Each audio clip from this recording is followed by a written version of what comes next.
तो अभी मैं आपको बताने वाला हूँ 15 मिनट स्ट्रैटेजी जिससे आप गैप अप, गैप डाउन और फ्लैट ओपनिंग में इस्तेमाल कर सकते हैं। और साथ ही साथ इसको इस्तेमाल करने के लिए आपको कुछ बातों का ध्यान रखना है, उन सारी बातों को मैं बताने वाला हूँ। तो यहाँ हम लोग देखेंगे मार्केट 30 अगस्त को गैप अप ओपन हुआ, उसके बाद हम लोग वेट करेंगे 15 मिनट कैंडल फॉर्मेशन का। 15 मिनट कैंडल फॉर्म हो जाने के बाद हम लोग वेट करेंगे कि कोई भी कैंडल चाहे वो 15 मिनट का हाई को ब्रेक करे या फिर लो को ब्रेक करे और उस साइड क्लोजिंग दे। तो यहाँ हम लोग देख सकते हैं 15 मिनट कैंडल फॉर्मेशन के बाद एक ग्रीन कैंडल हाई को ब्रेक किया और 15 मिनट कैंडल के ऊपर में क्लोजिंग दिया। उसके बाद हम लोग को कंफर्मेशन के लिए वेट करना है। तो कंफर्मेशन हम लोग देख सकते हैं इस कैंडल में हमें कंफर्मेशन मिल गया क्योंकि ये कैंडल 15 मिनट कैंडल के हाई के ऊपर क्लोजिंग दिया, तो हमें कंफर्मेशन मिल गया। अब यहाँ से हम लोग अपना ट्रेड इनिशिएट कर सकते हैं। जनरली जो एडवाइजेबल होता है वो ये है कि आप अपना एंट्री जो है 15 मिनट हाई के ऊपर रखें और स्टॉप लॉस जो है 15 मिनट कैंडल के नीचे रखें, जो कि इस केस में थोड़ा सा बड़ा हो जाता है स्टॉप लॉस। लेकिन आपका रिस्क कैपेसिटी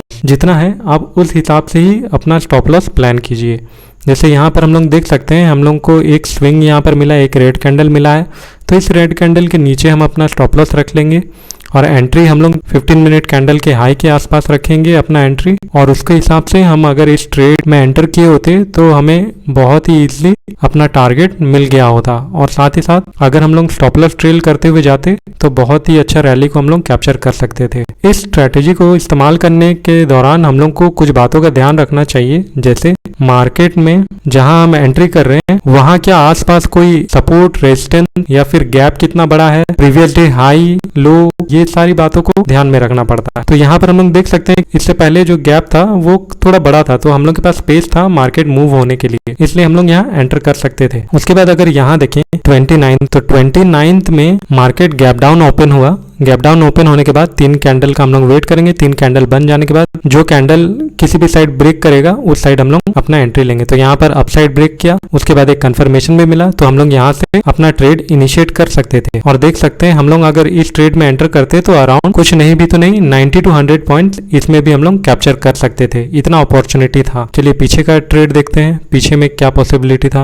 यहाँ पर देखिए मार्केट गैप अप ओपन हुआ और गैप अप ओपन होने के बाद यहाँ पर 3 कैंडल बना। 3 कैंडल के बाद मार्केट उसे नीचे की तरफ ब्रेक किया। ब्रेक करने के बाद एक और कंफर्मेशन भी हमें नीचे की तरफ रेड कैंडल बनने के बाद हमें मिल गया कि मार्केट अब नीचे जाएगा। तो उसके अकॉर्डिंग हम लोग अपना ट्रेड प्लान करते डाउनवर्ड डायरेक्शन के लिए, इस रैली को हम कैप्चर कर सकते थे। उसी तरह से अगर हम लोग इस ट्रेड को देखें यहाँ पर 25 के, तो 25 का ट्रेड में हम लोग को देखने मिलता है 3 कैंडल के बाद एक कैंडल ऊपर क्लोज हुआ और उसके बाद कंफर्मेशन भी मिला, लेकिन यहाँ पर ये सेटअप फेल हो गया। फेल होने का रीजन क्या है, चलिए थोड़ा सा पीछे चलते हैं, आपको दिखाता हूँ। देखिए यहाँ मार्केट का एक स्विंग है, तो यहाँ पर ये जो स्विंग है ये रेजिस्टेंस की तरह काम किया, जिसकी वजह से मार्केट नीचे की तरफ आ गया। तो जब हम लोग इस स्ट्रेटेजी को इस्तेमाल करते हैं तो हम लोग को सपोर्ट, रेजिस्टेंस इसको ध्यान में रखते हुए हम लोग को इस स्ट्रेटेजी को अप्लाई करना है। चलिए फिर देखते हैं हम लोग 24 का। तो 24 का अगर हम लोग देखें तो यहाँ पर 3 कैंडल बना और मार्केट नीचे की तरफ उसे ब्रेक किया, लेकिन यहाँ पर हम लोग को कंफर्मेशन नहीं मिला कि मार्केट नीचे की तरफ ही जाएगा, तो इसलिए हम लोग यहाँ पर नीचे डायरेक्शन में ट्रेड इनिशिएट नहीं करते। उसके बाद हम लोग देखेंगे मार्केट ऊपर की तरफ ब्रेक